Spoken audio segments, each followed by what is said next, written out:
Alec, Rusty, Get the my okay. boys. I was saying getting the coughs out, but I guess we're just going into it. Where All my right. real boys at? We're the My real wooden ones. boys. Where my Where my wooden yeah, where boys my at? real boys? Where my real puppets at? Oh Puppets two no. boys. Well, what the fuck Puppets did I two just boys. watch? What the fuck did I just watch, guys? Mm. You trying to Listen, go to Pleasure Island with me or what? I mean, Look, dog. Look. All right. Look, fat. All right. Look. Come on, man. You and me both. Well, Alec, that was a movie that we Alec, watched. you said you were watching a little bit of the original. I don't think I ever watched the original, but I'm Mhm. curious. Is Pleasure Island in the original? Oh yeah, yeah.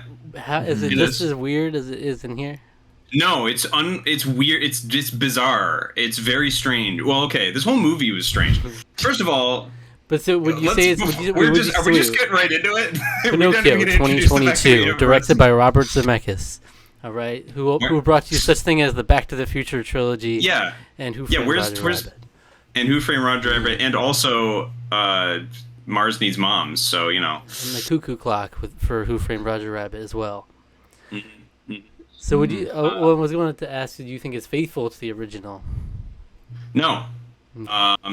In some ways, it is slavishly, weirdly faithful to the original. And then in other ways, it like completely changes everything about it to the point where it doesn't even have the same like moral lesson at all. It's like it's so strange. It was like I don't understand why just why about everything about this is just a giant question mark to me. Yes, yeah, I feel the same way. I wrote so many notes on this as I was watching. There's a lot to unpack here. It's Yeah. really disturbing on multiple levels. But wait, well, Rusty, how do you feel? Yeah, so I think it's important to preface this because I've joined you guys, and by the way, it's great to be back. Happy to be here. Thank you for inviting Yeah. me. Yeah, of course. I joined you guys for the Lion King live action adaptation. I know, Alec. Have you seen that yet? By the way, I still haven't seen it, to be honest. Yeah, maybe when I'm on vacation. I don't know. We'll see. for shame.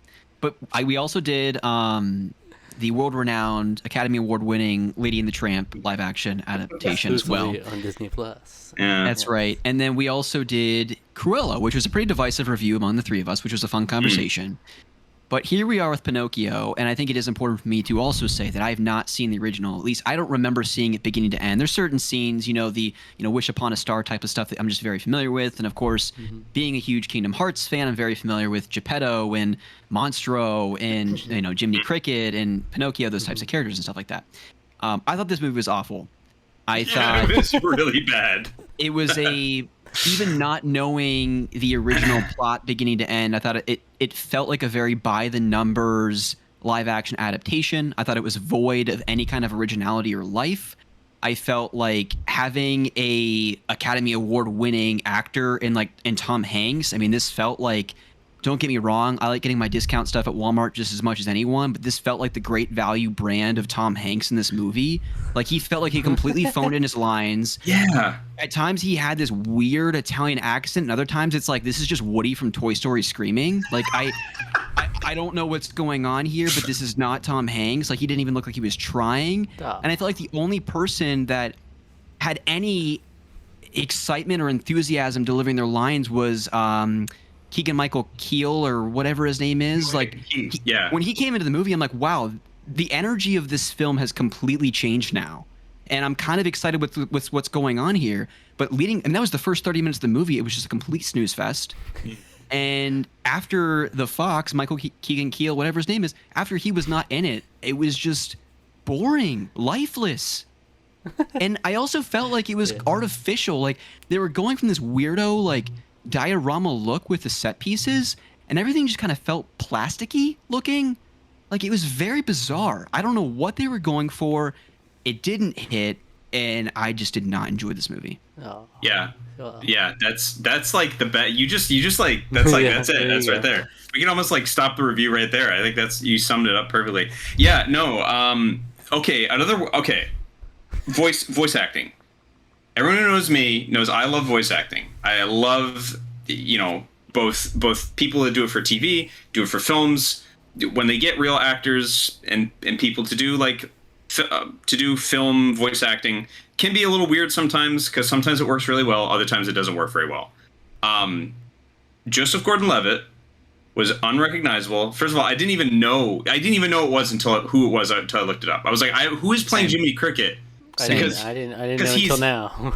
Terrible. He's terrible. And I looked it up and I was like, Joseph Gordon-Levitt, I love him. Why is he so bad? How about that opening scene where he starts talking with himself? I was like, oh, it was weird. My gosh. It was very weird.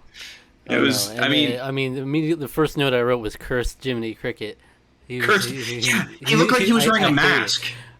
He looked like he was wearing like a coronavirus mask. Classic Jiminy Cricket is like cute.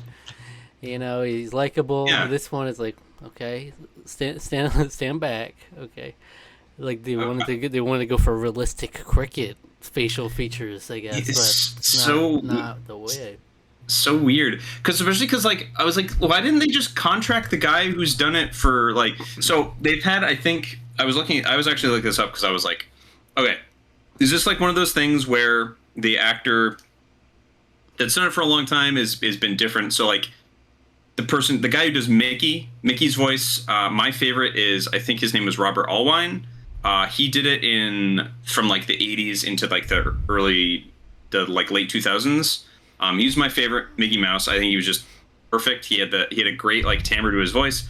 I'm not a really big fan of the new one, but he's still serviceable. He does a Mickey Mouse voice fine. So I was looking up okay, well, who's been doing Jiminy Cricket recently? Because I've always thought whoever's playing him in Kingdom Hearts does a phenomenal job of sounding like the original actor. And I've actually found out 4 different people have done it in Kingdom Hearts, and I didn't even know that. Wow. That's how good they've been. This was just so off-putting and weird. It was almost like, hey, JGL, just do your best. Just do a Jiminy Cricket impersonation. It doesn't have to be good. Just kind of sound kind of Southern, and it was so weird. It was so bad. But yeah, Keegan-Michael Key, amazing, absolutely. Yes. Honest John, he absolutely killed it. Crush it. And then he was in the movie and gone. Yeah, I was like, in the original, which I was rewatching a little bit of before we came on, just because I love this movie. I've forgotten how much I actually really love the original Pinocchio until I was watching this, and I was like, this is really bad.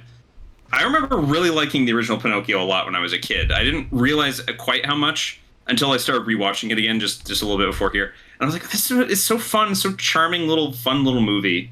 It's a little morality tale that. It's kind of completely lost in this new lifeless remake. But Honest John is an integral character because he's basically temptation. That is his entire character for Pinocchio, and he shows up a few times because first of all, he tries to swindle Stromboli or make some money, make a quick buck off Stromboli, but he also works for the coachman who runs Pleasure Island. And so the coachman threatens him, and he's like, you need to find kids to bring to Pleasure Island, because in the original story, I kind of get why they changed this, but the reason that they're transforming the miscreants into donkeys is to basically use them as slave labor, which they kind of don't really go into in this. And it's like, okay, I get that. That's a little harsh. That's a lot. But then they weirdly turn them into demonic smoke monsters, which I didn't understand. Monsters. I was like, what the heck is this? bringing some nods to Lost. Yeah, let's go. I was like, what is going on? I was very confused. I was like, question mark about everything regarding Pleasure Island in this movie. Yeah, I mean, first of all, the idea of a grown man taking a bunch of kids to a place called Pleasure Island is just a little off-putting to begin with. And having not seen the original, I'm like, what is going on here? Pleasure Island. And he's got all offended and then peer pressured him. It was like, oh my goodness. Also, that was Luke Evans playing the coachman, which is wild out of nowhere at a certain point. He literally just swept him up. It's like, oh, okay. But he was saying he was a little bit. He just scooped him up. Yeah. Yeah, I mean, Pinocchio is a little bit episodic in a little bit of a way, but it has more of a through line because Honest John convinces Pinocchio to go to Pleasure Island to do that. But yeah, for some reason they just get rid of him, and I'm like, why? He was so good. He was actually a legitimately good part of the movie. His weird, the weird, creepy anthropomorphic fox part aside, All the animals too. Every animal, like even Figaro, was like fake CG, and I was like, you could have had a real cat. Like I don't understand. I guess then Tom Hanks would have thrown because he like threw Figaro at one point. I was like, okay, I guess he couldn't do that part, but like, but maybe don't have him pick him up. Maybe you could just have a real cat just go around. You guys want to hear my favorite part of the entire movie? Oh yeah, I'll tell you my favorite part too. What was yours? It was when Geppetto heard Pinocchio talk for the first time and he realized he was talking, all the alarm clocks started going off, and there were all kinds of subtle nods and references to Disney movies. And I literally paused it multiple times, was figuring out the number of references on the clocks. That was it. That was my favorite time. I thought you were going to say it's your ironic favorite part of the movie. But no. I did the exact same thing. I was like, holy, oh no, we gotta go back. I was like, so like, because I was with my housemates, I was like, no, we have to go back, and we did like frame by frame. We were like looking at all of them.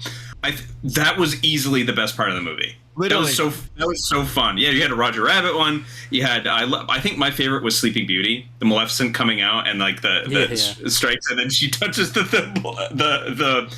spinning wheel and it falls over. But they had like a bunch of them. There was so many. It was great. Mm-hmm. Yeah, I was like, that's fun. The Snow White and the Seven Dwarfs. Yep. Yeah, that was a lot of fun. But that's really sad that that's the best part of the movie. That's right. And look, like an Easter egg. Like, come on. I think my biggest problem with the movie is like with a lot of live action Disney movies where the stuff does not translate to live action. There's not like it might have a charm to it in the original, but then when you spend 20 minutes with just Geppetto in the beginning, and he's doing the weird like dance, it just comes off as weird in the beginning. And then he's carrying around Cleo the fish in the fishbowl as he's searching for Pinocchio in the middle of the night. I'm like, what are we doing here? also just add it to a list of Tom Hanks acting with no one. Right. Like Castaway, you got Polar Express, you've got this movie now. He's done other stuff too. Because he's done like all the Image Movers when they had the all their whole animation stuff. He was like, because he and Robert Zemeckis are really close friends. He was actually the person that recommended Robert Zemeckis direct this, which was like, okay, but then he phoned it in really hard. I felt like it just they added in this weird subplot about his dead son and dead wife or something that was really like creepy and strange, and it was like he's just. Then there was also this weird thing. Everything about Geppetto was so confusing in this movie. Geppetto was just a simple toy maker. That's all he is, and he just has a simple wish that, like, I wasn't lucky. I didn't I didn't have a wife. I didn't have children. So, like, he wishes just on the start. It would be nice to have a son. It would be really nice to have Pinocchio. But no, this one's all about this weird convoluted thing about like his son, and he doesn't sell any clocks or anything or any toys, and it's like, what is he? He was. I was so confused.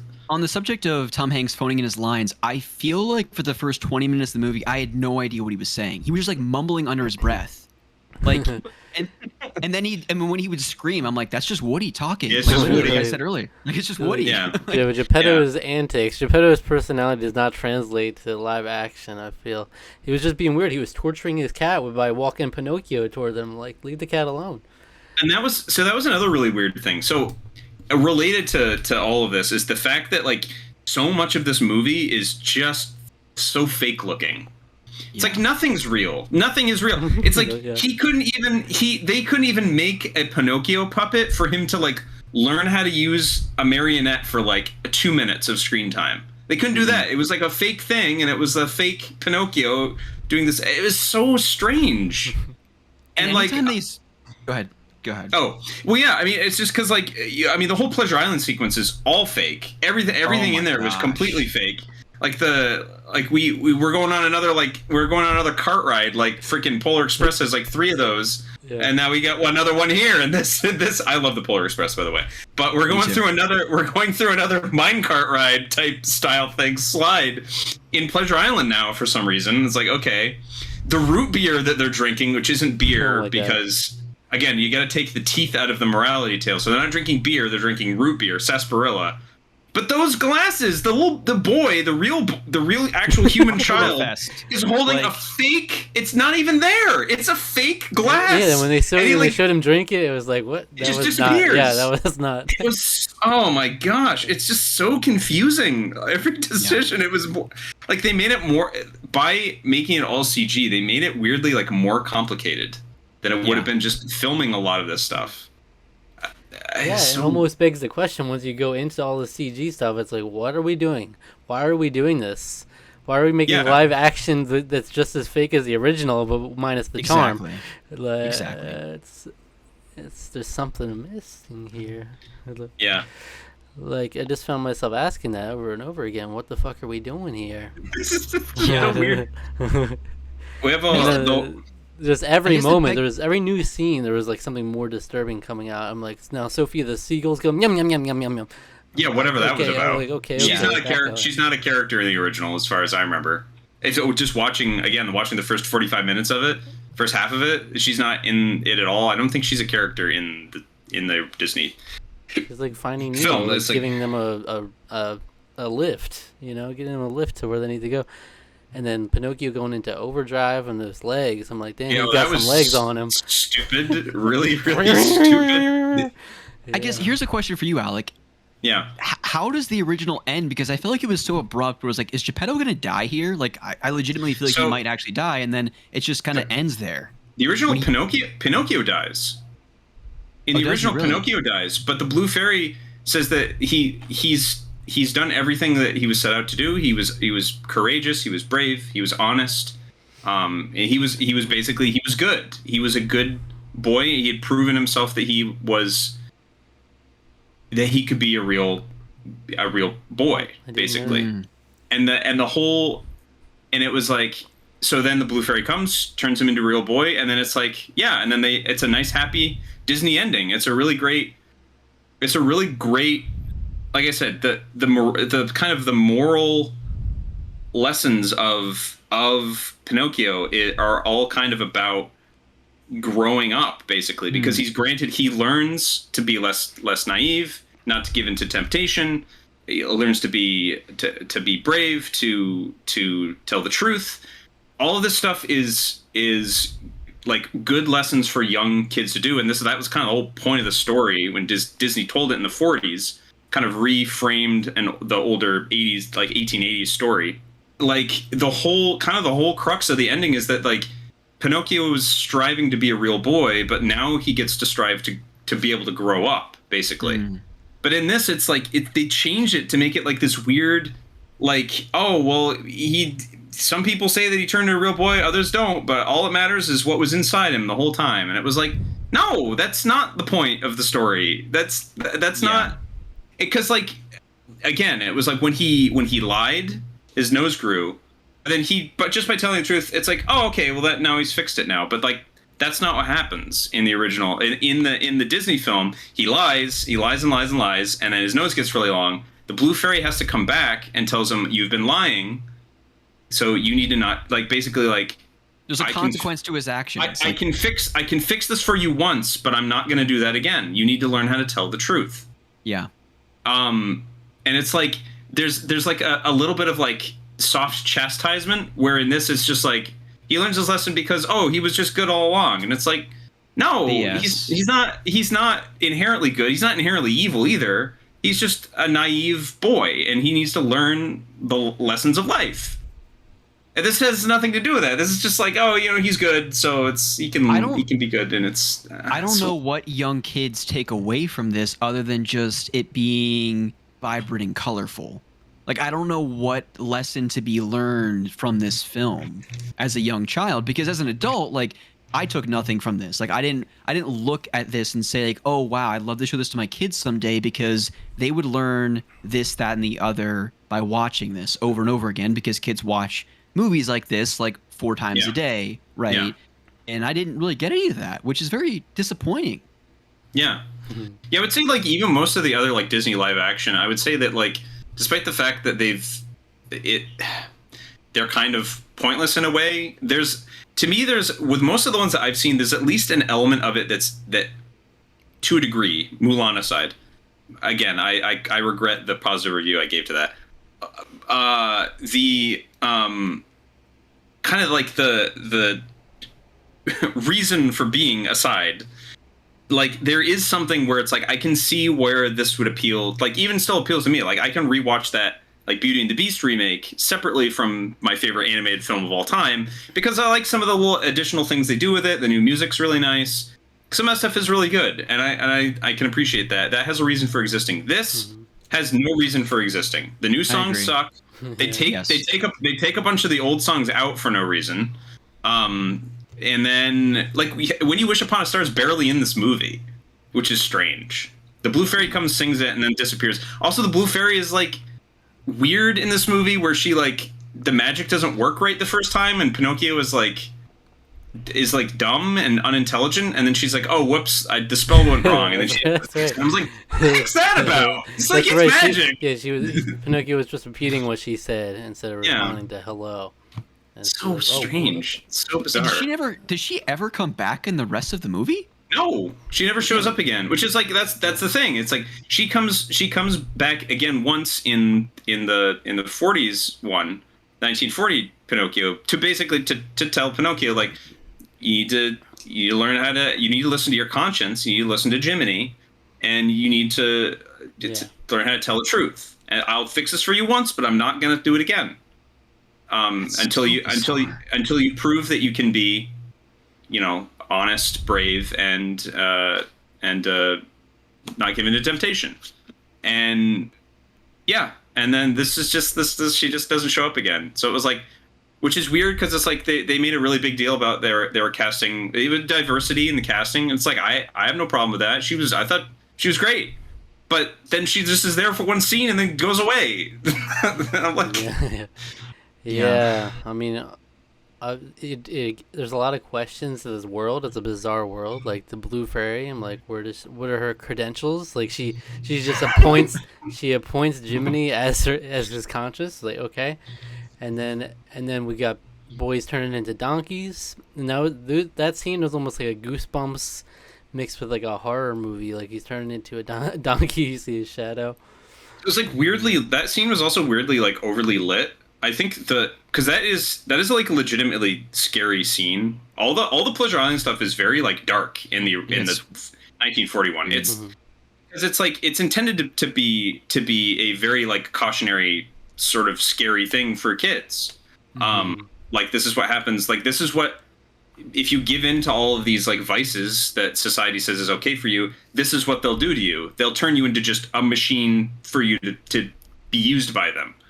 Instead of thinking for yourself and like deferring, this is a very like mid 20th century concept, but like deferring pleasure, deferring like enjoyment of life will lead to a more rich life later on.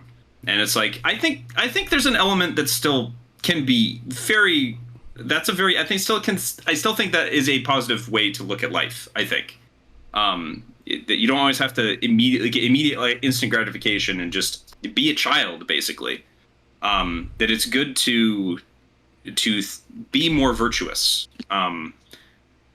But if they take the teeth out of it, everything's so brightly lit where it's like dingy and grimy and kind of gross in the 41, and then they used it was like almost shot for shot the shadow transformation when he's like turning in.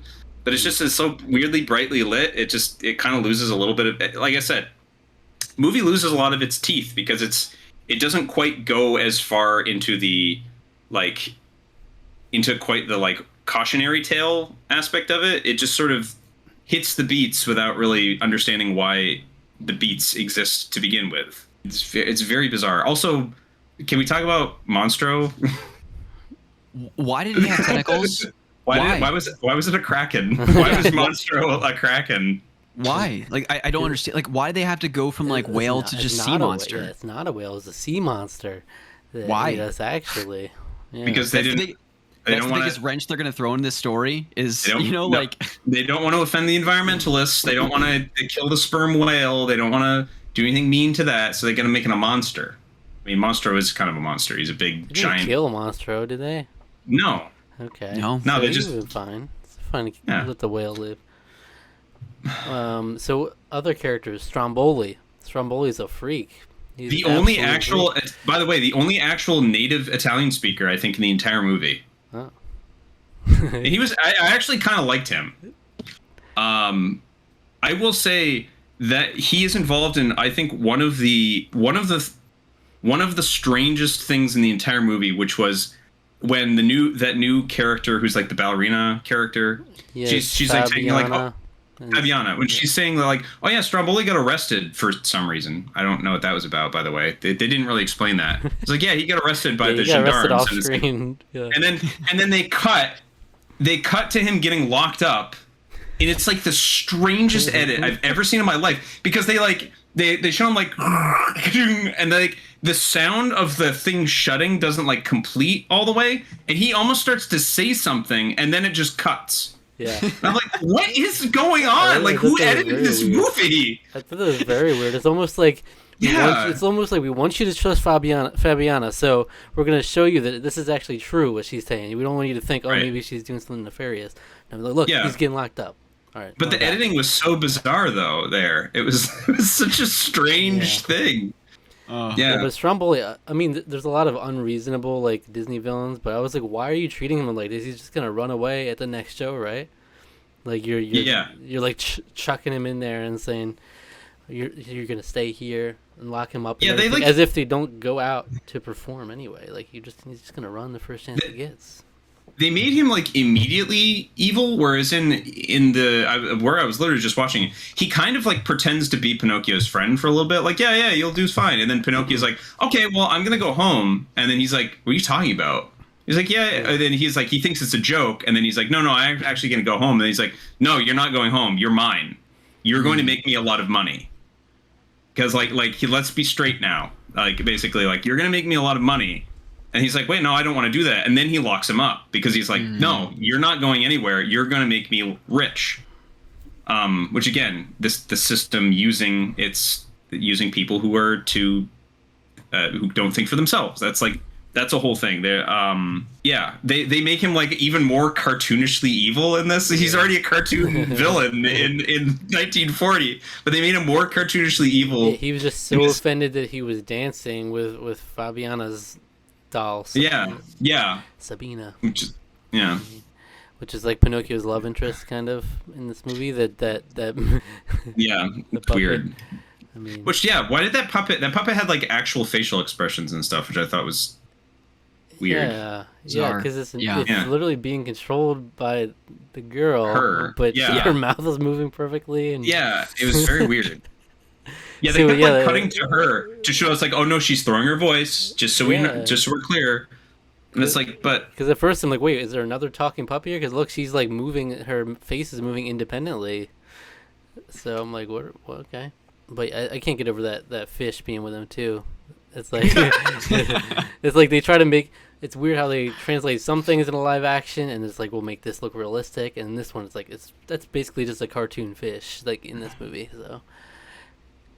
With like batting her eyelashes and whatnot. I'm like, this is clear. Yeah, it's like, right. In 1940, in a like whimsical animated film, that's a little bit more acceptable than the like Tom Hanks is like talking to this fish that's batting its eyes at him. It's very weird. Yeah, and then the whole thing with the boat's split in half, and Pinocchio's got it going into overdrive with his feet. They were never really in any danger, I guess, because they lagged behind, and it's like, oh, okay, I'm just gonna freaking go into hyperdrive also, now. That was such a bizarre sequence because I felt like Pinocchio saw this cave that he's like, let's just get to the cave and we'll be safe. Mm-hmm. And so he like puts it into overdrive and starts speeding to the cave, and then it kind of just splits. Monstro runs into the cave, and they're like now on the shoreline. And they're like dead. Yeah, but I just felt like they were going into a cave for safety, so they were going to be in this cave and get safe and away from Monstro, and somehow they just like pole vaulted off of some random rock that we never saw and landed like 40 yards the other direction. Like wait, what? I don't know. Yeah. It was just bizarre. Yeah, all that was bizarre. Well, like another thing too is that I think if memory serves, I think Pinocchio has to go out because Geppetto's been looking for Pinocchio. Memory serves, it doesn't necessarily happen in the course of one day where all that happens to him. I think it's like a few days. because I don't think the Pleasure Island thing is like one like brief evening. I think it's like the implication is that it's like a few days. But regardless, he's like, I think they are told by the Blue Fairy that Geppetto was out looking for them, and then Monstro caught him. Like Monstro ate him, and so then that's when Pinocchio's like, well, we have to go save him. And then they jump into the ocean. Monstro swallows him up. But in this one, it's like Geppetto's just like, I'm going to Pleasure Island now, or something, and he like catches up to him. He sells all his clocks. He sells all the clocks. That's a big plot point because he's willing to sell all his clocks for you, Pinocchio. Sell those. Well, can I have some of Disney, please? Sell some of those clocks. Those are amazing. Yeah, I know they were all CG and fake, but like you have to actually make those clocks because they were very cool. You need something real. I want that Maleficent cuckoo clock. Is there anything else? Well, one last thing I'll say. So, this movie, when I looked it up, was like an hour and 57 minutes or an hour and 51, and then and then when I got to the scene when they got out of Monstro, I'm like, oh wow, we have like 22 minutes left. Oh, they have the longest credits of all time, and it's like 17 minutes of credits. I was like, whoa. I was like, there's got to be like a Marvel like 4-minute, like we're gonna lead into Pinocchio 2 type of post-credit scene. That's what I did. I looked for that too. Yeah, there's nothing. I didn't notice that, but I did notice the first thing I saw when I was about to watch this movie was like, surely this is gonna be a short movie, right? Fingers crossed, and it's like an hour and 51 minutes. Oh my word! How do you? I was kind of like, how do you do that with this story? Well, you bloat it out with new characters. Do you know how long the original was? 88 minutes. Yeah, because they did the same thing with Dumbo. Dumbo was even shorter, and then they extended it. Dumbo's like 65 minutes, I think. It's very short. And the movie was like almost 2 hours, if I remember correctly. And they added all this chaotic stuff. That movie's something else. Oh boy, I haven't seen that. I was actually, so I told my friend Dubs, I was like, yeah, we're gonna be talking about Pinocchio, and I was like, it was real bad. And so he was like, well, is it better or worse than Dumbo? And I was like, I haven't seen that yet. So, but I'd probably watch Dumbo rather than watch this again. Dumbo was rough. It was really rough. I know. I've heard it's bad. We definitely got to review that at some point. Yeah. Because it's like, that's when I actually watched the original pretty recently before watching that one or after watching that one. And like, they actually added like a whole other side plot. And it was... Isn't it like almost more about the humans than it is about like Dumbo and... Yeah. Which is weird. Which is strange. That's kind of an unusual take, I guess. But so I think that's the lowest bar for me still, is that movie. So this is easily it's giving us some competition here. This is my low bar. This is real rough. I mean, when you're completely changing the like, I don't really like this weird like. It's like at the same time slavishly recreating these old films, but then completely changing the message is like I feel is like really it's honestly to me it's wrong. I think it's wrong to do that. I agree. It's like they don't understand their own movies, Yeah, or it's like, oh, that lesson doesn't matter so much anymore. Now we need to tell people to believe in themselves and that it's okay to. And it's like, what's a kid supposed to do with that? Like, what is a kid? It's like we've had so many modern movies that do that. It's like maybe some old like. I know some of it's a little bit antiquated, but like sometimes those older movies have like really timeless messages, and Pinocchio to me is one of those movies that has a pretty timeless message, and that's why it's like it's still held in extremely high regard. I was looking, it has like we'll do some Rotten Tomatoes comparisons. Pinocchio 1940 in re-reviews over the years still has 100% approval rating. People love that old movie. It's very good. This has a 28% or something on Rotten Tomatoes critically. It's also not very high. I think the audience score is like 30 something too. It's quite low also. So thankfully nobody likes this movie. I mean, that sounds really terrible to say because obviously a lot of people work pretty hard on it, but man, I could have used maybe a few months in the oven because it also looks awful all the time. Like there were some shots where it literally looked like Pinocchio was, rather than being like, it was like he was overlaid on a layer above the like an effect layer. Like he was on like an effect layer that was in front of the actual like filming layer. It was so strange. How about that scene when Pinocchio pulls Geppetto out of the water? Oh yes. Oh my yes. god. I'm like, what? How? How do you do that? The way that was shot and filmed and animated, that was Yeah, I'm like, where? ugly. How? Where are you?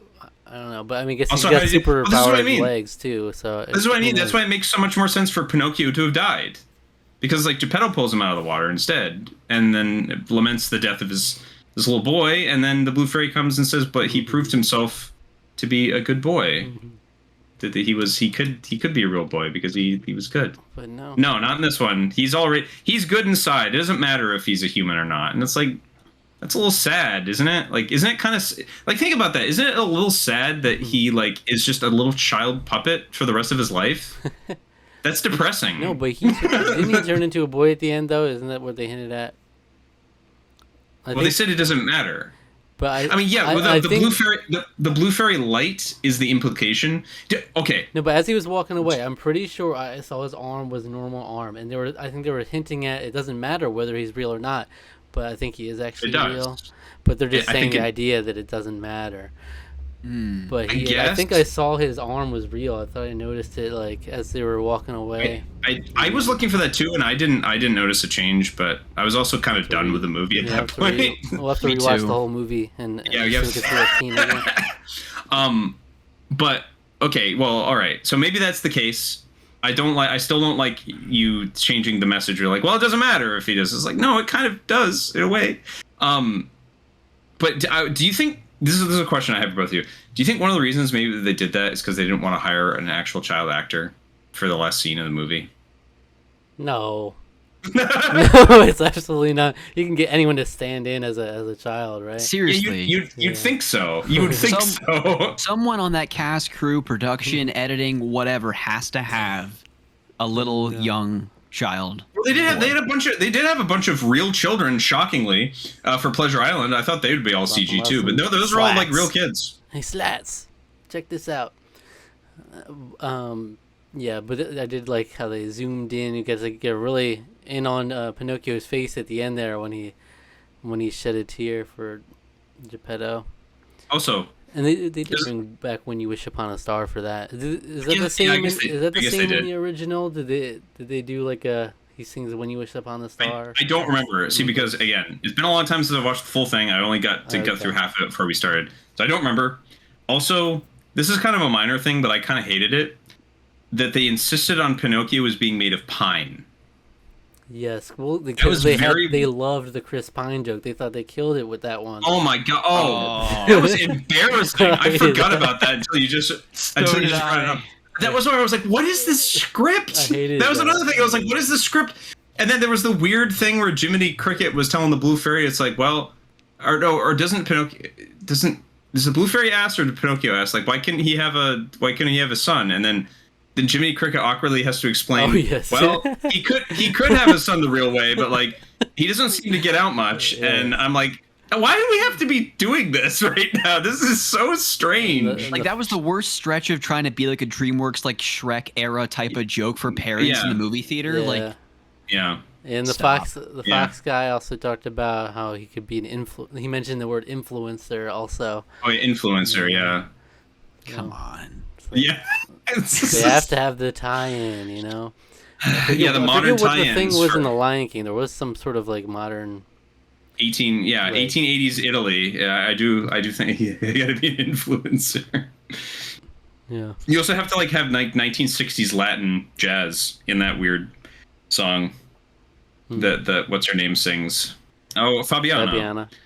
During that thing, it's like she's like, oh, okay, I guess it's Spanish or something. It's like because the song all of a sudden turns into like this like I don't know with like a Latin beat and everything, and I'm like, the music was not good, and it's like it wasn't. They were kind of gave up on the music for most of the movie anyway. So, and like, wow, we can't have these old-fashioned 1940s songs. We can't have any of that. That's boring. We'll spice it up.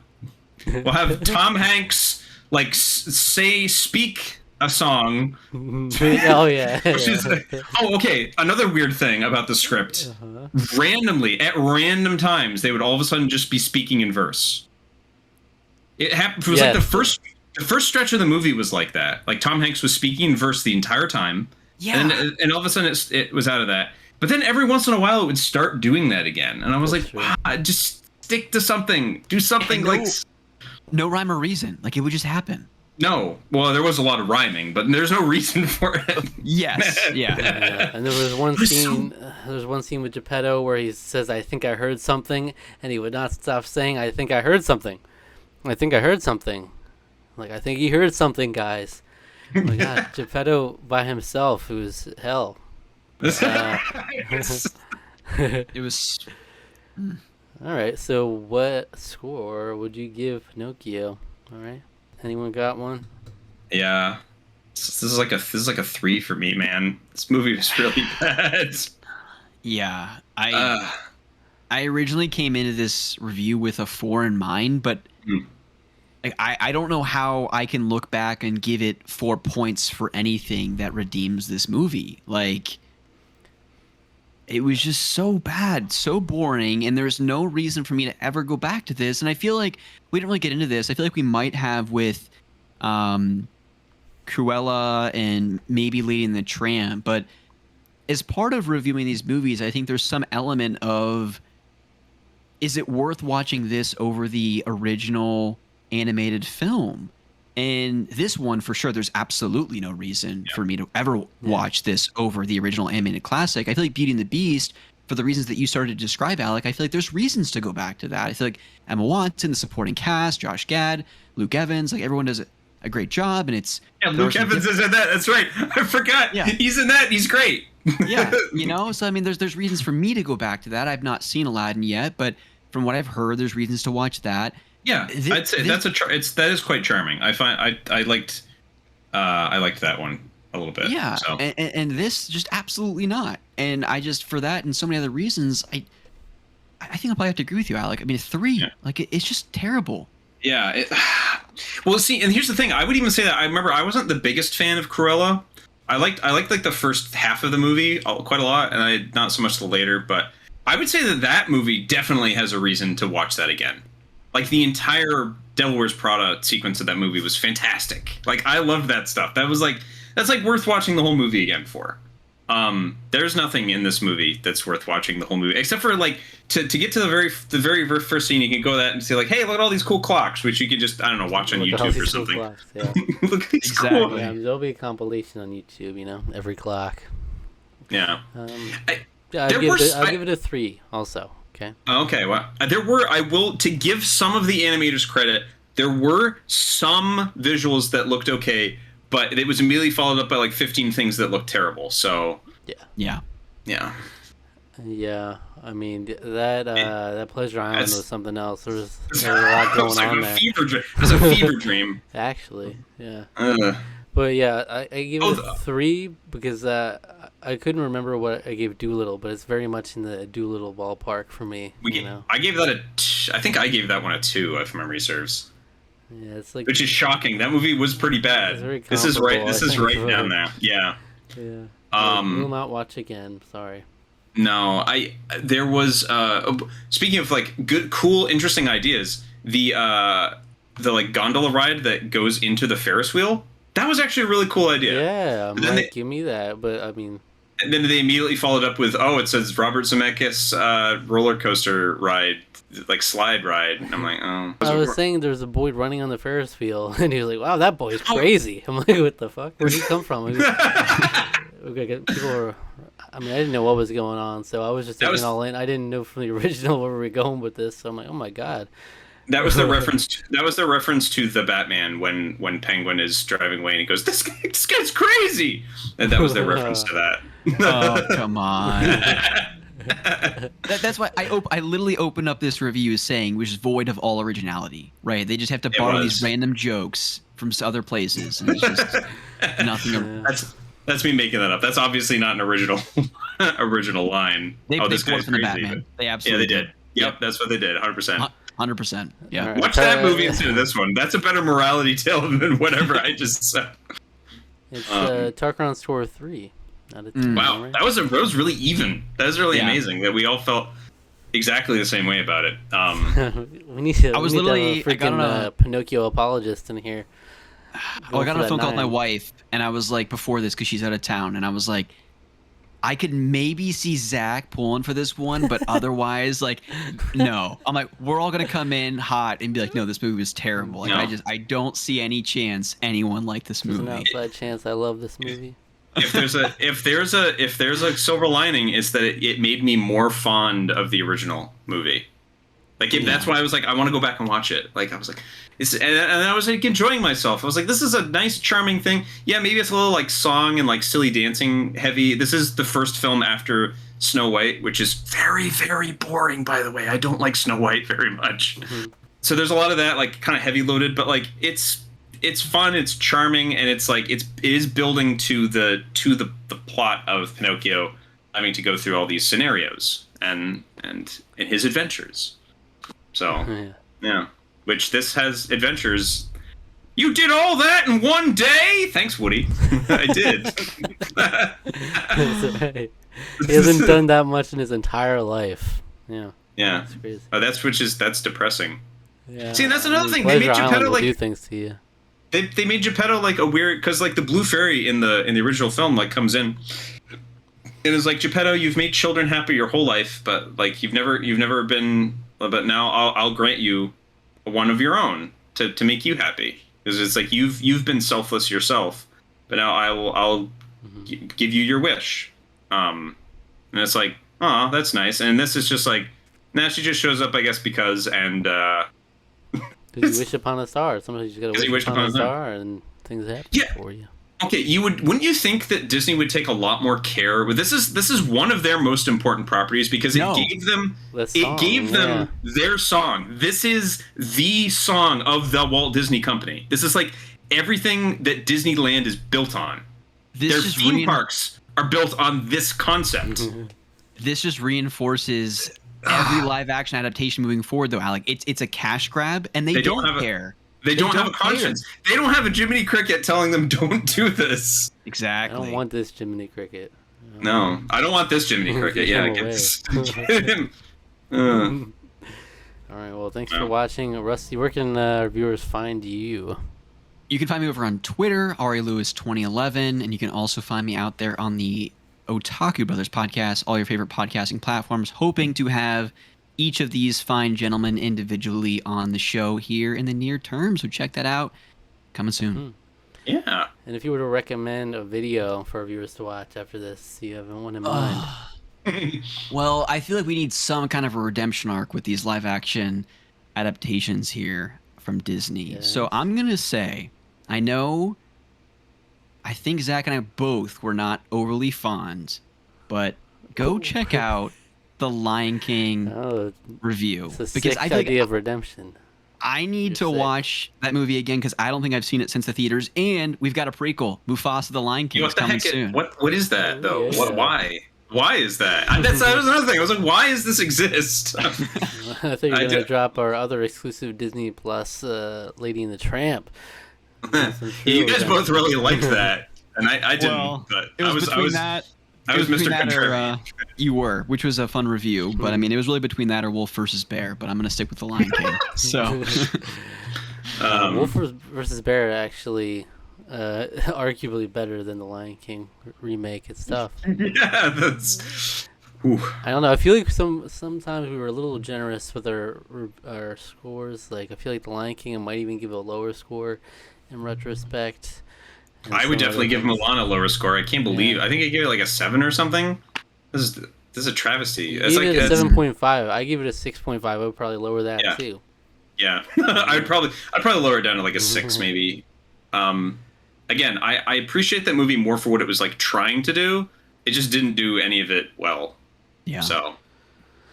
Right. Well, I mean, we gotta get back together and watch some more live action Disney. Yeah. It's just. We got plenty catching up to do for sure. Yeah. No shortage of movies to watch. And there's always more coming out. Little Mermaid on the horizon. Hopefully one of them is actually good. It's like we finally strike gold, you know? I kind of have hopes for the Little Mermaid, because like I know the entire internet is just on fire right now because everyone hates it or loves it and garbage takes on both sides. there were fine people on both sides. Okay. She's an unbelievably talented singer. Like, she's killing it. And so I was like, okay, that alone has me interested in it. The fact if she can carry the whole movie with that voice, I'm it's worth watching. We just gotta see what Sebastian's looking like. Yeah, and Flounder. Oh no! Don't remind me. Oh, it's gonna be awful, isn't it? Oh no! Is King Triton gonna be a real person, or is he gonna be CG too? It's actually Chris Pratt with the wig. So let's go. Where's Ursula at? Is it? No. That would be amazing. Wait. Well, I was like, wait a minute. How does that explain? Because I was like, how does that explain because she's black? So how does that explain Chris? How does Chris Pratt? Chris Pratt is actually they've actually digitally altered Chris Pratt. He's actually playing Ariel. Idris Elba is King Triton. Let's go. Have they announced any of the other casts in that movie? I don't know. I don't know either. All right, well, because I was gonna say, just prepare yourself for Melissa McCarthy as Ursula. It's happening. It's gonna happen. I don't know. All right. I'm like, I gotta see some of these wackier characters, see what they're looking like. I mean, Cleo. Maybe Cleo will make a cameo appearance from. I hope so. From here. They stole the show. Why didn't they have a Kingdom Hearts cuckoo clock? That would have been great. I actually joked at one point while we're towards the end that like, man, if just like adult Sora just like showed up randomly. I don't remember why that came up, but it was just like if just Sora just like randomly showed up, like it was just Haley Joel Osment with a Keyblade, I'd be like, it's a pretty good movie. It's like a 6 out of 10 now. Yeah, Pinocchio runs into Sora on the street. Would have at least boosted my score from a 3 to a 4 for sure. Yeah. Oh no, Sora could have been in Pleasure Island and he turned into a donkey. Yeah. That would have been fun. Yeah. All right. Subscribe to the channel. All right. Like the video, leave a comment, hit the notification bell, and click the links in the description for our social media. All right. Thanks for having me on, gents. Yeah, of course. It was always a pleasure. Always a pleasure. Island.